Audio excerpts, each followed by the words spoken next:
Edo gulat na gulat siya sa kanyang naabutan at nakilala sa bahay nila ni VNC. Isang mapagpalang araw sa inyong lahat mga kalingap, sanay hindi niyo po makalimutan na mag-like sa video na ito. At paunawa tapusin muna ang kabuuan ng video na ito mga kalingap at para malaman ang nilalaman nito.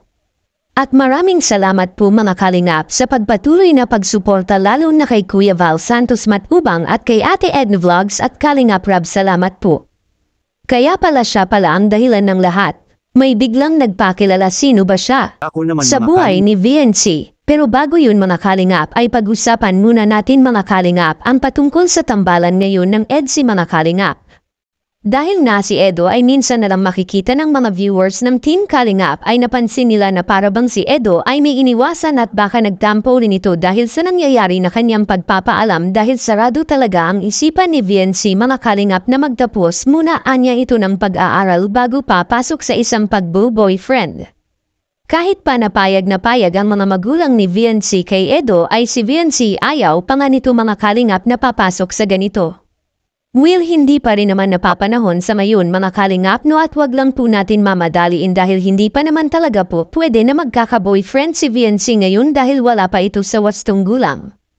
Katulad na masanay sabi ni Kalingap Rab na hindi porket nagpapaalam na si Eds ay sila na kaagad mga kalingap. Which is tama naman ito, marahil ay darating rin sila sa punto na ganyan kapag handa na si VNC at malaki pa ang chance mga kalingap na magbabago pa ang isip ni VNC lalo na kung ito'y nasa wastong gulang na. Ngunit may mga nakapagsabi sa mga minamahal nating taga-subaybay base sa kanilang opinion mga kalingap at sa pakiramdam nila at nakikita nila kay Edo na para baan niya na si Edo ay malabo ni niya itong magkakagusto sa isang babae lalo paan niya kung hindi niya ito mapapakinabangan. Hindi naman po siguro ganun si Kalingap Edo mga kalingap at kilalang kilala natin si Eds kung gaano nito kamahal si VNC. Kinaya nga nito ang paghatid sundo kay VNC para masigurado lang nito na ligtas si VNC makaka-uwi sa kanila kapag galing ito sa kanilang paaralan. Hindi kasi natin alam at kilalang kilala si VNC at delikado para sa kanya na walang makapagkatiwalaan na maghahatid sundo dahil sikat na si VNC at maaring may mangyayaring masama kay VNC mga kalingap kapag nagkataon na mayroon mga masasamang tao na magbabalak sa kanya. Kaya malaking sakripisyo ni Edo dahil dito mga kalingap dahil malayong-malayo ang bahay ni Edo at kina VNC. At talagang pagtatsagaan pa nitong magpunta doon at babiyahe pa ng ilang oras bago makarating kina VNC. Dito natin makikita mga kalingap kung gaano pinapahalagahan ni Edo si VNC at dito rin malalaman natin kung gaano kamahal ni Kalingap Edo si VNC mga kalingap. Sa kanyang ibinibigay effort para kay VNC ay gawain talaga ito ng isang tunay na pagmamahal at tapat na manliligaw para kay VNC. Nakakahanga ang isang lalaki kapag nagpapaalam ito sa mga magulang na manliligaw mga kalingap at bakit ko po ito nasabi. Marami kasi sa mga kabataan ngayon marunong nang maglihim sa magulang at aamin lang ito kapag huli na.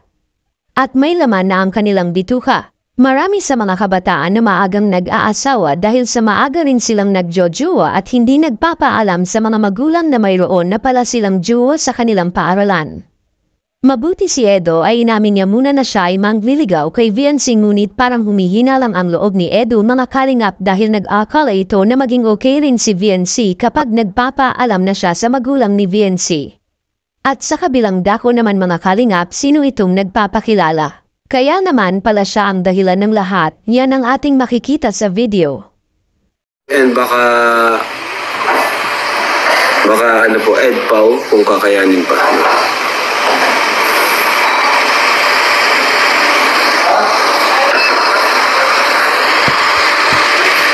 BF po ako ni Biancy, bago lang kami. Ay grabe, sino kaya to guys? BF daw siya ni Biancy.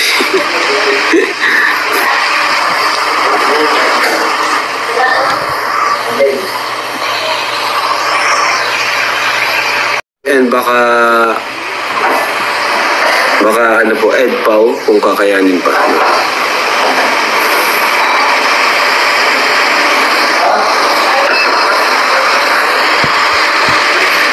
BF po ako ni Biancy, bago lang kami. Ay grabe, sino kaya to guys? BF daw siya ni Biancy.